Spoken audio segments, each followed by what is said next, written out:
This is the kind of dedication and influence that Charlie Kirk has had, and his assassination has had. People are motivated, people are fired up.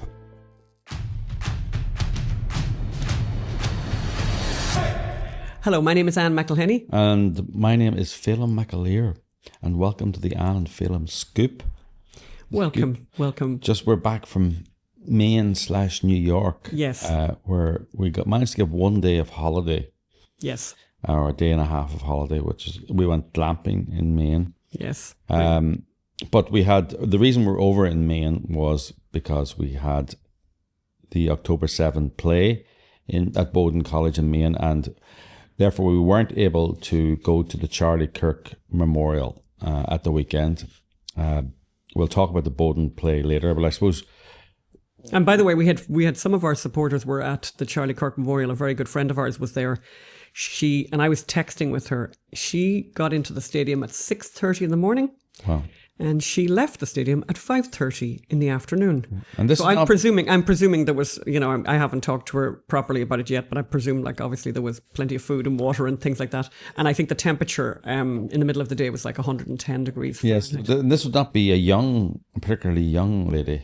Is that not correct? Not necessarily particularly young. Yeah, so, this is the kind of dedication and influence that Charlie Kirk has had, and his assassination has had. People are motivated, people are fired up. We watched a lot of it. We were able to watch a lot of it, and it was, I think the standouts for me were probably his wife, Erica Kirk, who forgave the assassin, which was, extraordinary and really an amazing, it definitely was very helpful and an amazing Christian message that she gave, really extraordinary. And she wasn't the only one. I mean, the whole memorial felt it was very, very religious, including Marco Rubio, who encapsulated the whole of Christianity in a few short minutes. Yeah. It was quite extraordinary. And Elon Musk was there, and it was nice to see the bromance back on with him and Trump.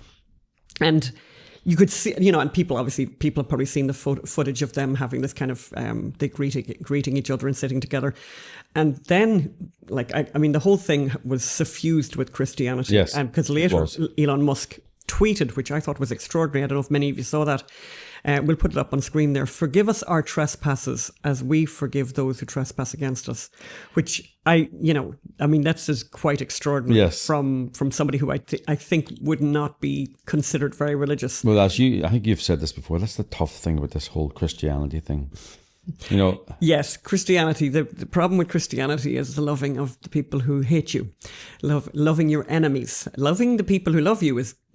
I'm all about that. We're good at that. It's loving the people who hate you is the real challenge. So that makes it really. So that's what Erica Kirk was trying to. She forgive the assassin. I didn't tell you this, but Blue Sky. Where everyone who left Twitter because it's a racist, homophobic, blah blah blah. They all went over to Blue Sky. Do you know what they were saying on Blue Sky? Do you know the? I think I know. Well, the Nuremberg, was it Nuremberg? Of course, Nuremberg. Yeah. But you know what was significant? And they were making a lot of this because they're so intelligent over there and they're so kind. Very smart. They noticed that Erica Kirk, her name has 3 Ks. KKK. Oh my God.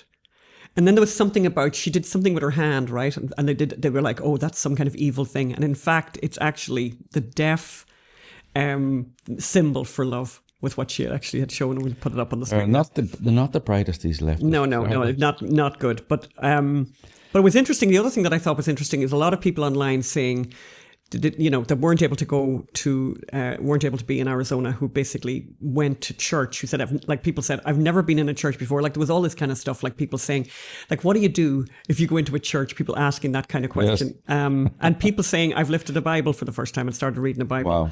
And of course, that made me think of the contrast with the reaction to the George Floyd, when George Floyd died. And the contrast between these two events couldn't have been more stark. Yeah. I mean, it really genuinely couldn't have been more stark. But that put the media into an awful conundrum, because the media then, how do they spin this negatively? And, God bless them, they found a way to do that. So they called him far right, homophobic, transphobic, anti-immigration. They threw all those phobias at him, and the truth is actually, he was actually very moderately conservative. He was basically, he was like half of America. That's a lot of people, by the way. So basically about half of America actually agree with him. And he had very strong Christian beliefs. But I loved the Babylon Bee. So the Babylon Bee, they had a great headline. Nazi rally inspires millions to forgive and love their enemies. Yes. Because a lot of people had said, it looks like a Nazi rally. Well, I don't know. I think those people need to get out more, or maybe read a bit more history. Because I think they need to read a bit more history about Nazi rallies now. Yeah. I don't think Adolf Hitler talked a lot about forgiving his enemies and loving his enemies. In fact, I don't think that was like... You could argue the whole Second World War was this massive revenge play for the First World War, and for Germans being slighted. So I don't think it's a Nazi rally now. You're right. The memorial service was political, but very religious. And what I liked was it surprised all these journalists and commentators. And it's like, to me, that surprise only proves that they're living in a bubble. No, but there's also so little journalism done nowadays, real journalism. So much of what's written about Charlie Kirk after assassination was just cut and paste, taken from anti-Kirk blogs like Media Matters. No one went in and listened to his podcasts, which might be a journalism thing you should do when you're writing, say, the obituary. Listen to the last 3 podcasts. Yes, yeah. So they Googled what other people had said. What other people had said, and of course, these anti-Kirk outlets quoted him out of context. Some of them even invented fake quotes. This is interesting, yeah. Yeah, and some of these fake quotes were echoed around the world by these fake radicals and we got this actually with the My Son Hunter movie. Every reporter was trying to, these fake people, they try and be more and more condemnatory of Kirk. It's kind of like a race to the bottom. And, over in the UK, Tony Blair's spin doctor, Alistair Campbell, who would know a thing or two about fake quotes because he made up so much to justify the Iraq War. Okay. He accused Kirk of advocating stoning gay people to death. One of the prominent commentators in Ireland, Joe Brawley, he also quoted the same thing. So Alistair Campbell was one of the most prominent journalists of his generation. Joe Brawley is a columnist and a barrister in Ireland. Stephen King has been out and about. What kind of bubble do they live in where they would think someone like Charlie Kirk would say on a podcast, gays should be stoned to death, and it not be the major news story of the day for a year? For a year. Or destroy him completely. Yeah. I don't know. I mean, there are plenty of people on this planet who have a lot of difficulties with homosexuality and the gay lifestyle and all that, but I've never heard anyone suggest that they should be stoned to death, unless you live in Iran. Unless you live, in certain Middle Eastern countries. So Alistair Campbell was willing to suspend his journalistic and political common sense and his human common sense because it fitted what he wanted Charlie Kirk to be. I almost feel like he was repeating what Stephen King said, though, by the way. And he maybe had thought that Stephen King had maybe done his research. I feel like he almost cut and pasted that because it literally the tweets looked exactly the same. Yeah, well, they came from, I think it all came from a Media Matters blog posting, so a Soros-funded Media Matters. And, of course, what it was Miss Rachel, who, it's kind of complicated, Miss Rachel, who has gone all trans and left-in. She's a huge influencer for children. She had used the Bible. She quoted from Leviticus to justify her leftist, trans-friendly influencing to children. And Charlie goes, well, a few pages later, Miss Rachel, they are talking about stoning. The Bible says a gay person should be stoned to death. And he quoted that passage. And he was saying, you can't cherry pick. If you're pushing the Bible as a literal document to back up your leftist thing, well, then you have to go a couple of pages forward and believe that as well. And so he was not endorsing that, obviously. Actually, using the same standards that Alistair Campbell and Joe Brawley and Stephen King have, they have actually advocated for stoning people to death because they've said the words, if you know what I mean.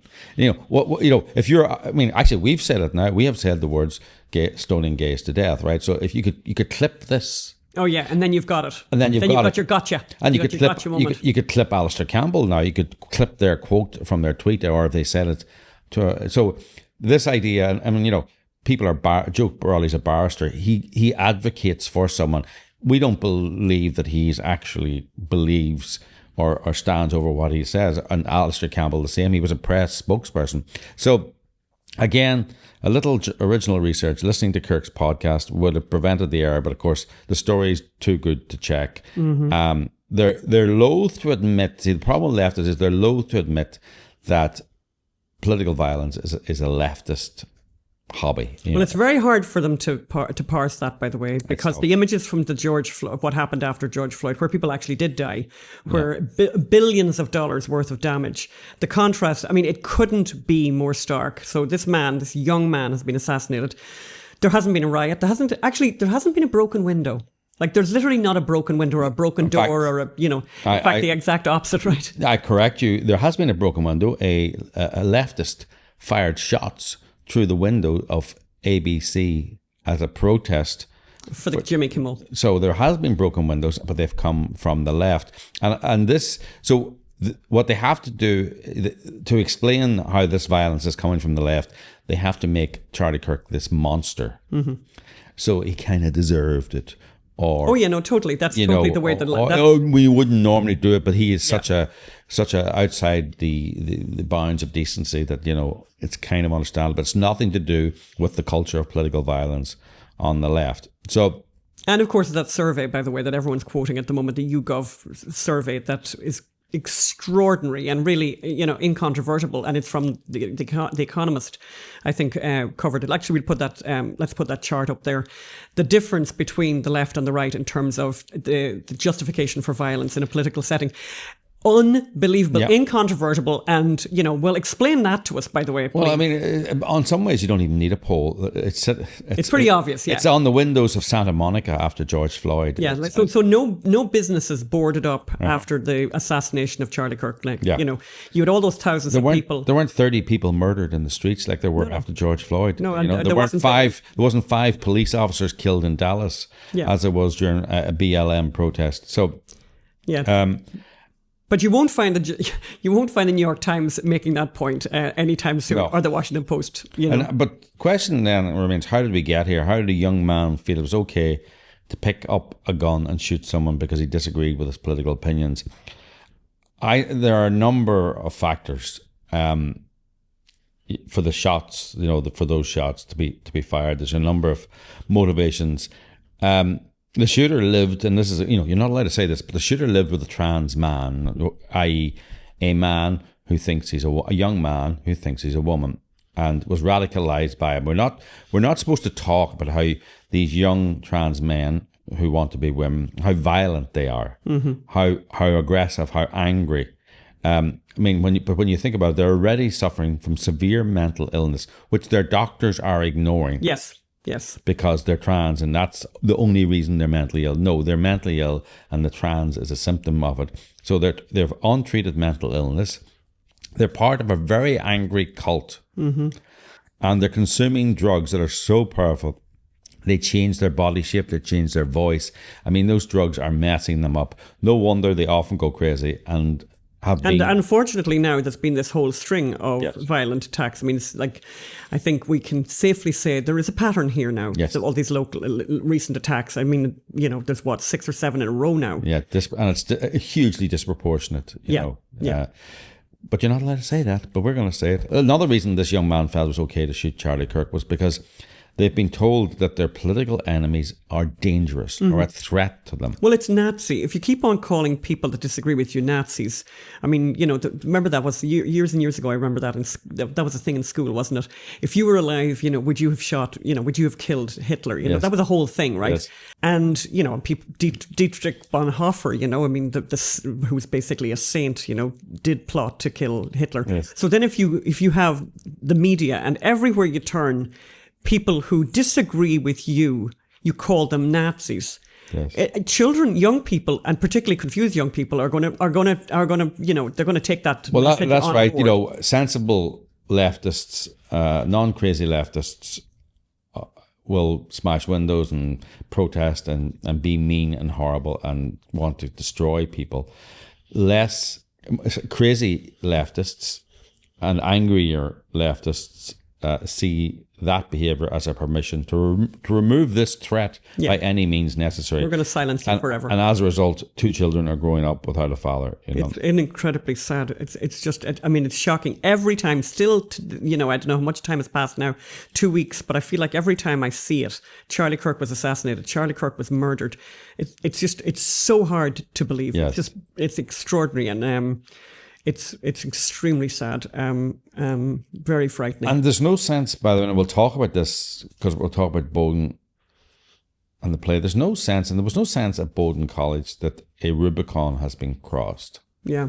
You know, that the left need to examine what they've done, their responsibility for this. No. Maybe plough a different furrow. You know, maybe this is not the best way to bring change to this country. So there's no sense of that. Well, having Jimmy Kimmel, by the way, say that the people who actually killed him were actually MAGA, were actually Trump supporters, you know, he has a platform. That clip did travel. Yes. I mean, it turns out very few people watch the actual show, but the clips travel. Yeah, and I think Ann Coulter made the point. How do you spread a lie? You tell a joke, but you don't make the lie the joke. Yes. You make the lie the setup for the joke. Yeah. So people accept the setup as a fact. So he was setting up the preamble was, oh, you know, they're going crazy trying to pretend that the shooter wasn't MAGA when he actually was. And then the joke came, and everyone remembers the setup and the joke, and they assume that the setup is based on research because that's the fact, and then you make the joke about the fact. That's the way these guys work. So it was deliberate, and we can talk about Kimmel. We are recording this before Kimmel comes on air. Is he coming on? Yeah, on today. Later today, as we record this. It'll be interesting to see what happens, but we've also found out that Sinclair obviously have decided to not air in a number of the places that they broadcast across the country. We'll talk. So that's going to make a big difference. We'll talk about the nature of journalistic error later on in the show because we got some interesting reviews of the play at Bowdoin College. It's simple for him to solve this problem, Jimmy Kimmel to solve this problem. Very simple. He has to say, I was wrong. I was wrong and I'm really sorry. I'll just go for sorry. You know, and yeah, what's so difficult with that? Except for by saying that, you're acknowledging that it's maybe the other side actually who killed him, which is exactly what happened. Yeah, and why did you say? And why did he say it? And why did he say it so long after the assassination, when it was really clear? Yeah, there was absolutely. If he had said it the day after, perhaps maybe something. No, there's no doubt in the confusion of the time. But actually, at that point, there was absolutely no doubt who it was. No doubt. So. We'll come to that later. The mistakes. And by the way, and these are the people, by the way, who just love the whole misinformation, disinformation, ill information, whatever kind of, And this is Jimmy Kimmel, who was very happy to see Trump and other people losing their Twitter account. And he never spoke up for Gina Carano, who was fired. For Gina Carano. Or Roseanne Barr, who were both fired by ABC, by the way. It's very funny to hear all these people in Hollywood all get excited about free speech. But obviously Gina Carano was not allowed to have any free speech at all. So I want to. This actually ties in well with the play at Bowdoin College, October 7. The play, as you probably all know, October 7. After October 7, we went to Israel. We interviewed about 20 people about Israel's darkest day when 1,400 people were killed, 200 were taken hostage. I think we boiled down about 14 stories and made, if I do say so ourselves. If we do have to say so ourselves, but we don't actually have to say so ourselves because other people said it. An amazing play, a searing piece of drama, or as the New York Post called it, spellbinding, a reservoir for truth. Alan Dershowitz said everyone has to see this play. He said it was life-changing. Life-changing. He said it was absolutely brilliant. So we took the play to Bowdoin College. Bowdoin College in Maine, which had an encampment. Yeah. Which is there was an article in the Wall Street Journal, I think about 8 years ago, what are they teaching at Bowdoin? So there's a long history of bad thinking, bad politics at Bowdoin. So perfect place to bring a bit of truth. And we invited Abby Poland to come. And yes. Abby Poland, you may remember, we talked about her before in the podcast. So she actually came to the performance of the play in New York. Yes. She is the aunt of Hirsch Goldberg Poland, who one of the young people who was kidnapped after the Nova Party. On the day he had his arm blown off. A beautiful young person, and they, held in captivity underground. And when the IDF were coming quite close to freeing him and 6 other of his friends, as that started to happen, then Hamas decided to shoot all 6 of them in the head, yes. including this lovely young person, Hirsch Goldberg. So she came, which was really special. I think yes, it really did. She spoke at the end, but the play was amazing. So it was a stage reading, interestingly enough. The performance in New York was a full dramatic performance with all the bells and whistles and sound effects, which had an immersive effect. You felt you were in the middle of it. The stage reading was very interesting because it was stripped back and only the stories. I felt the stories rose. It was very, very impactful. And I think it's worth saying that the actors, the cast we had together, that came together for Bowdoin, were spectacular. Like, I would, and obviously we've already had people saying that somebody who wants to bring the play to Chicago, and we really hope that happens, and everywhere else, by the way. But that cast were absolutely spellbinding, absolutely spellbinding. And you didn't feel like you missed out on having a full performance. No, I think no. They were just extraordinary. The proof was in the pudding. The audience. Let's play that video. We got a standing ovation. Let's play the video. But we will dance again. Blackout. End of play.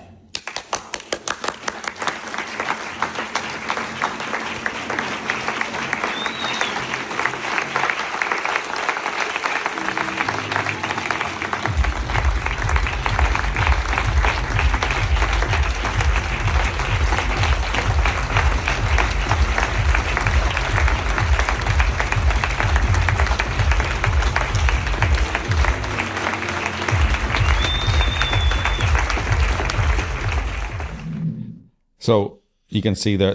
So an amazing show. Press coverage was interesting. Yes. Can't really say mixed reviews because the Bowdoin Orient, which is the student newspaper, was quite proud.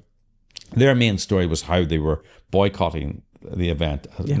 Interesting thing, a newspaper boycotting. Yeah. Why I didn't go. What's the headline, Phelim? Why I didn't go. But first of all, I want to say they did send a reporter. Yes. Right? They did send a reporter, Andy Robinson, who did a run-of-the-mill report on the play. However, he made some interesting choices. He did make an error, right? And of course, this is a student reporter. Yeah. He was under pressure. It was late in the evening. Yada. Let's say. Yeah. And I just want to tell you what the error. One of the characters, a Muslim, said she didn't want to talk at the end. She didn't want to talk about Islam in regards to this because what happened on October 7th had nothing to do with religion. I disagree with that, but that's what the character said. That's the and we interviewed her. It's verbatim, so we interviewed her. The Bowdoin Orient took that quote and had the character saying, "I don't want to talk about this slum," as in calling Gaza a slum. Now, of course, I don't want to talk about Islam. I don't want to talk about the slum, right? You could say he misheard, but isn't it funny that the mistakes all go the one way? Like Jimmy Kimmel didn't make a mistake attacking leftists. He made a mistake attacking MAGA. This person made a mistake and it made us look bad and made the play look bad. I also think, by the way, if I was that journalist and I was putting quotes in from the play, I think it's a very simple move to send the quote from the play to, the playwrights and say, have I got this right? They were probably recording and listening to, listen. But that's where their ear was always attuned to hear the negative thing. And funny, the other quote they chose, which I thought, so there's two quotes in the Bowdoin Orient, and it was the quote, the lady, which kind of a bit of humour, which which we needed. And she was saying, when the first time she came out from her bomb shelter and her house was wrecked, She did. She took a whole got series. water. She got this and that, and I took photographs. And she took photographs because she basically said, because it's Israel, I don't trust the insurance company, and it was very funny. But it's kind of those Jews. They're all about the money. They're all about the money. It was a little, if you isolate that, you make it say, oh, these are bad. And by the way, Tucker Carlson, we see you. We see what you did at Charlie Kirk's memorial, and Hummus eaters from Jerusalem. Sorry? The hummus eaters from Jerusalem. Hummus eaters planning to kill Christ, and then then and referencing that to Charlie Kirk 2,000 years later. There's very little way you can look at that without saying that's an anti-Semitic conspiracy theory. It just has to be. So, very unusual choices, let's say, by the reporter at the Bowdoin Orient. He'll become a great reporter, I would imagine, in the mainstream media. That's right. It still exists by the time he leaves. I love what he said about me. McElhenney has appeared numerous times at the Conservative Political Action Committee conferences. CPAC, evil.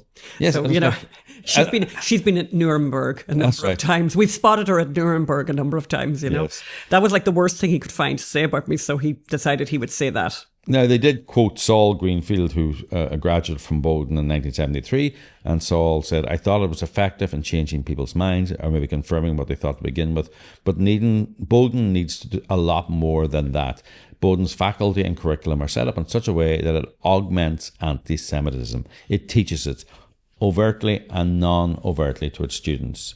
This is a nice effort to play, but it's only the beginning, and we agree. Yeah, we agree. And then one of the student organisers, Mr. Corelli, who's a student there, said the event fits into the college's goal of embracing different perspectives. If we don't do that, I guess we're failing in this liberal education that we're trying to give our students.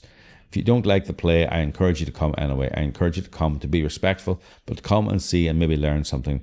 We want to have a diverse community as possible, an audience as possible. So, I want to get on to, at the end, I'm going to talk about the Bowdoin Orient. I want to boycott. I boycott. Why I didn't come to yes. I think he's the opinion editor. The Portland Press Herald, they did quite a good report on it, to be fair to them.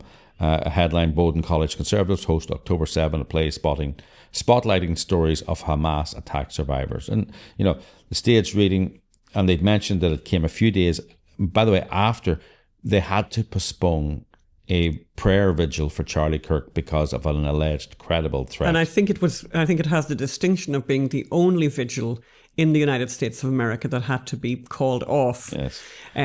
Which, it's not a distinction you want to be very proud of. Yeah, so Drew Johnson, he opened well, the reporter for the Portland Press Herald. He said a raw performance brought raw emotion to a Bowdoin College theatre on Thursday night as attendees, some fighting back tears or failing to do so, soaked in the first-hand accounts of Hamas terrorist attack on Israel. Yeah, he went on to say he pointed out the context of the play. Earlier this year, the group Bowdoin Students for Justice in Palestine organised an encampment inside the Student Centre where protesters remained for several days while calling on the school to take a stand against the Israeli government.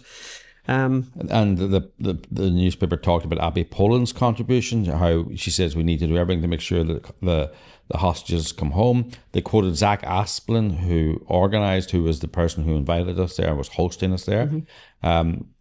He said, October 7, these quotes are all in the article. October 7 was one of the worst days in history, and we have to be able to hold a space for that.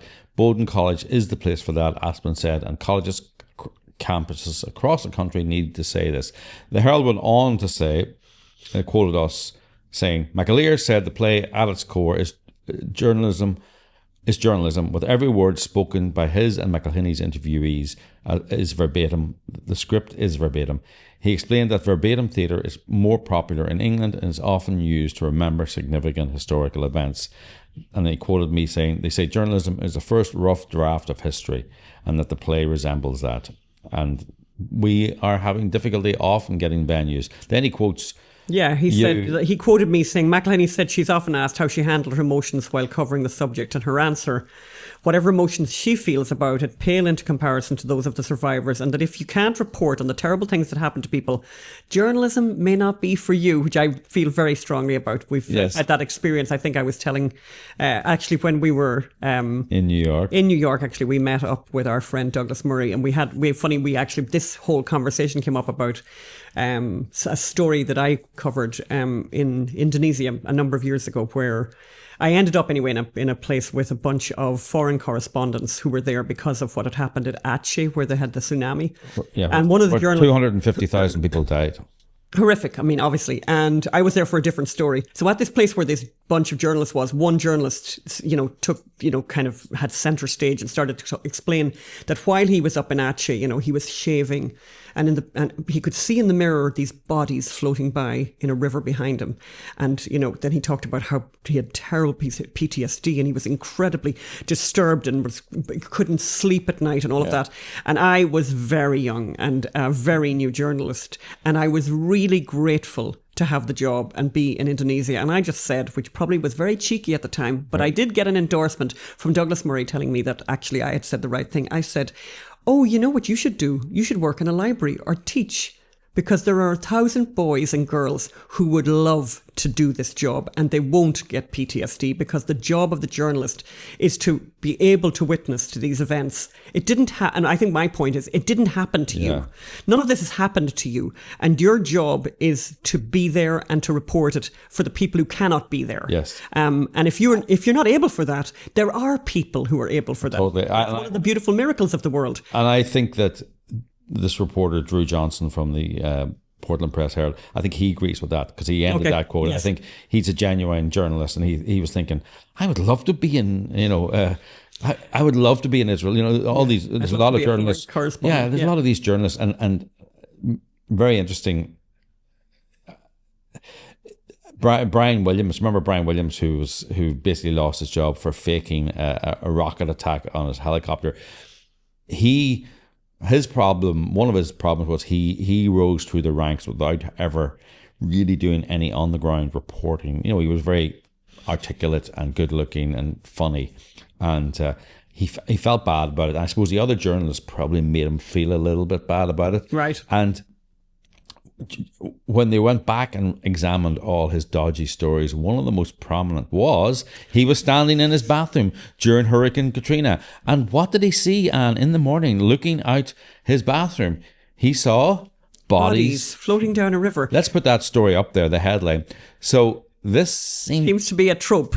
Well, I always say, when you read a story and it reads like a movie, it's generally fake. It's because when you think about it, how do you make up stories? You actually base them on something you've seen or something you've read, because not everyone has the imagination to make up a great story. So you base it on a cinematic moment you might have witnessed, where you're looking at something, the shaving, and then your eye wanders over and you can't. It's very cinematic. I mean, it's a very cinematic moment, actually. I mean, yes. So anything that's cinematic in terms of the guy who said that story to me, he wasn't happy with my career advice to him, which was do something else. Talking of not happy, let's get on to the Bowdoin Orient. Oh yeah, Caleb Packard. The headline is, so he's an opinion contributor to the Bowdoin Orient, and the headline is, Why I Did Not Attend October 7, the play. Actually, it's funny. It reminds me actually of people reviewing My Son Hunter, the movie that we made with Lawrence Fox, and there were people who wrote lengthy reviews who hadn't seen it. Yes. And we're but also we're proud. So this guy is proud that he didn't go and see the play, but he's kind of reviewing it at the same time. I mean, the article is lengthy, and it accuses of all sorts of things, dehumanizing the Palestinian people. By the way, he hasn't seen it.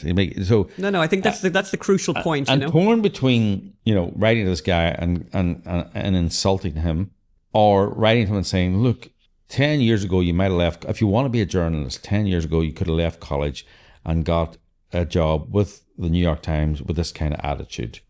But this is not journalism. Yeah.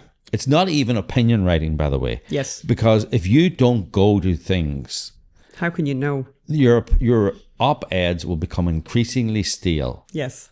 You'll be reading other people's blogs, like these people did with Charlie Kirk. If those people had listened to Charlie Kirk's blogs, their take would have been fresher, would have been more interesting.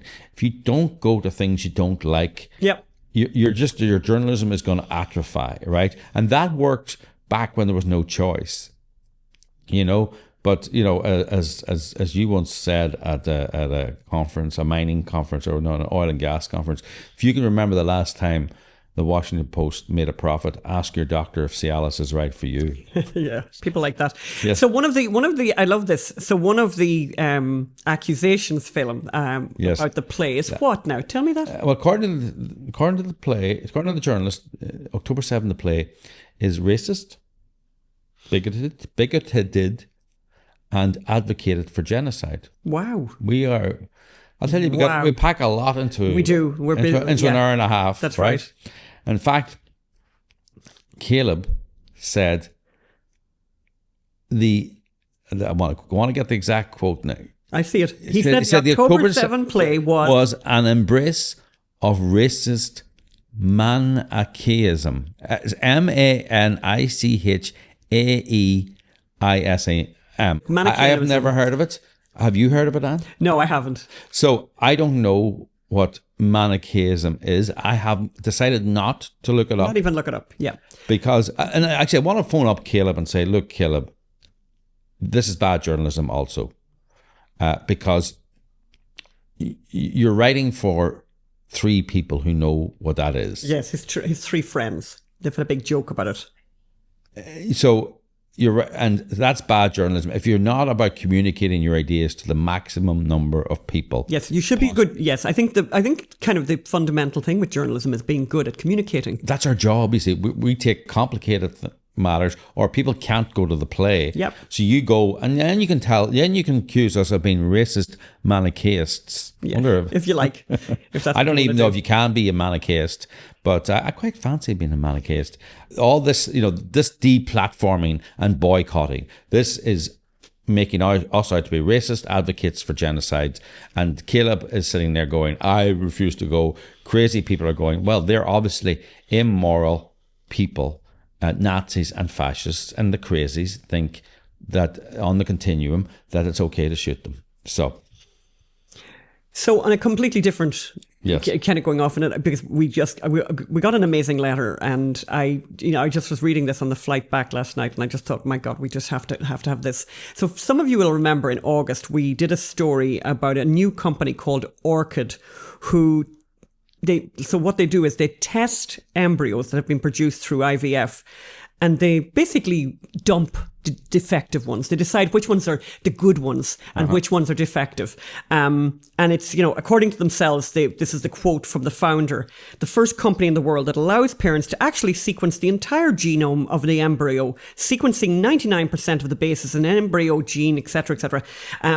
So basically, and they're looking for diseases and birth defects. Now, there was a huge lot of things, by the way, that we found super dodgy in the interview, because when Ross Douthat from the New York Times was interviewing this woman who started this company or founded this company, when it got to specifics, she got really vague, and it was very, very odd. The whole thing was very, very odd. And the thing that struck me about that interview was she talked about her mother. Remember, her mother had some genetic illness, and that they would screen for this genetic illness. And did she not hear what she was saying? Yes. That if that test had existed, that they would screen for it and see her mother as defective, and her mother would not have been given the chance to live. Yes. And, her mother is doing a great job and obviously has raised a very intelligent and successful daughter. So there was so many ethical issues. There were so many unanswered questions. Another thing for Caleb, if you have an article or let's say an interview with someone and there's questions, people still have questions at the end, you have failed as a journalist. So I think Kathy. Yeah, so our long-time supporter and friend to this podcast, Kathy Claus, and friend to, by the way, all the work we've ever done, wrote a letter, and she we get these letters like every at least one a year anyway from Kathy, and she's absolutely amazing, and I'm just going to read it because I've edited it a little bit, but I lightly edited, as they say, but I just think so much of it is extraordinary. So I'm not going to say things about Kathy. because she tells you herself. Yes, she tells you herself. She says basically both of us wanted to spank that young woman, the woman that Ross Douthat had interviewed that was basically killing off embryos that were defective. Yes. How dare she think that she has the right to decide what makes a good life? I was born 9 weeks premature and the second born of twins. We were tiny and they didn't think I'd make it through the night as my lungs were so underdeveloped, but they promised they'd try. Well, they tried hard and here I am. My blindness was not caused by my birth, but by the lack of knowledge that too much oxygen destroyed my peripheral blood cells in the eyes. It was a shock for my mum and dad, I'm sure, but they fought for both of us, and 8 weeks after birth, I went home. They didn't know right away that I was blind. In fact, I likely still had some good usable vision, but at 3 months I contracted pneumonia.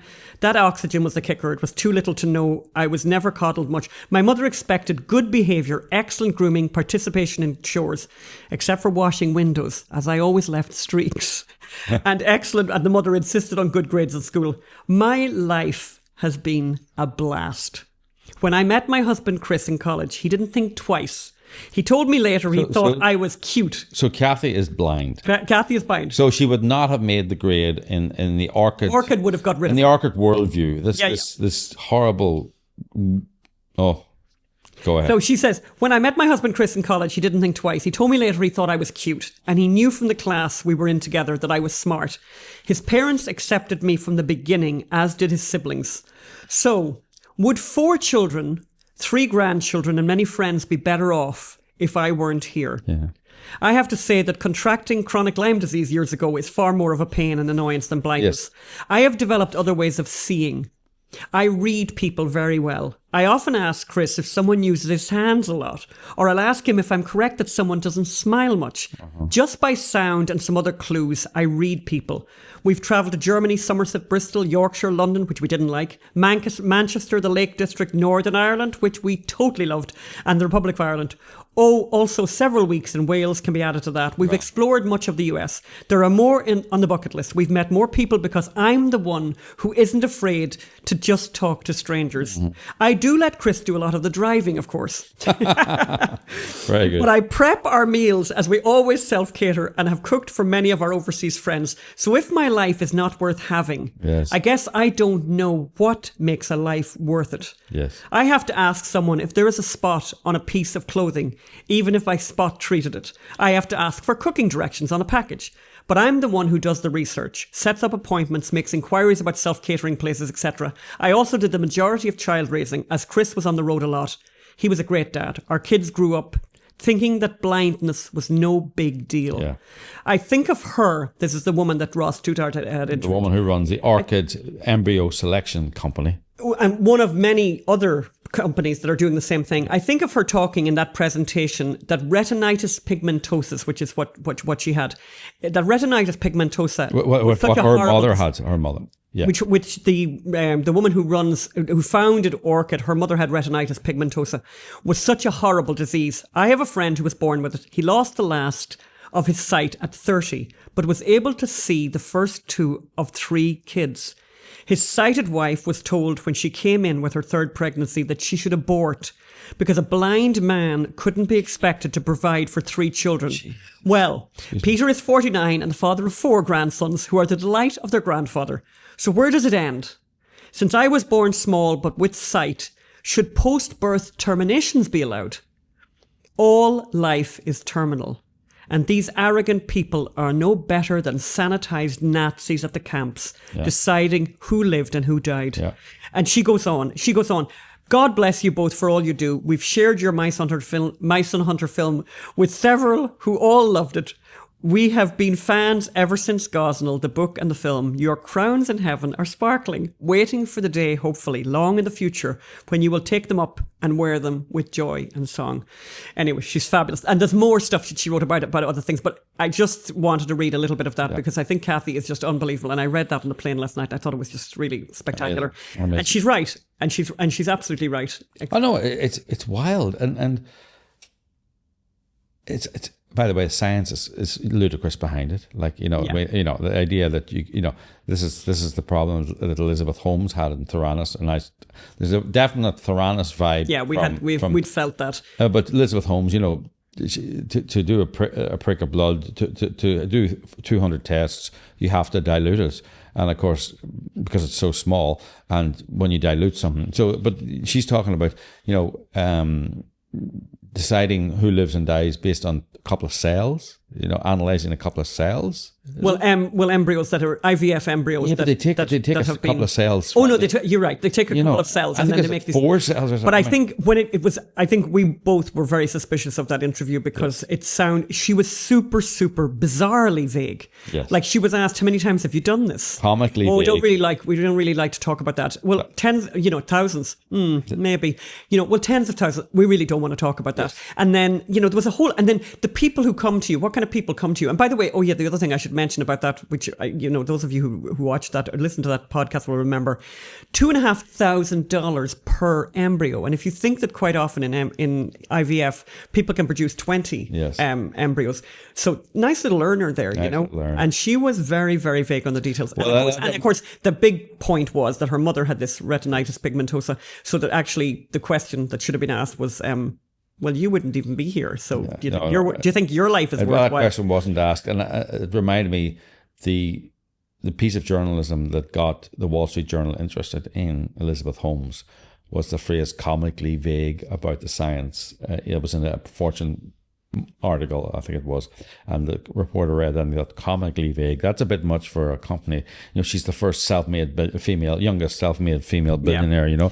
I'd like her to be a bit less comically vague. I want to do one more story. It's an article in the New York Times about men taking Ozempic, and because there's always women taking Ozempic, and I thought this would be, it's an interesting culture shock. So they feature a man, and we'll put it up there, who was living a really unhealthy life and put on 50 pounds. And he ate all this and he did this and did that, but he drank a lot. Right. And what was his and New York Times definition of drinking a lot? Oh, that's funny. This is going to be funny. Oh, yeah. That was obviously so destructive. 2 beers 3 times a week. Well, what would it be in Ireland? What would drinking a lot be in Ireland? That would put on 50 pounds and be really damaging to your 12 health. pints 3 nights a week. He was drinking at least 12 pints a week.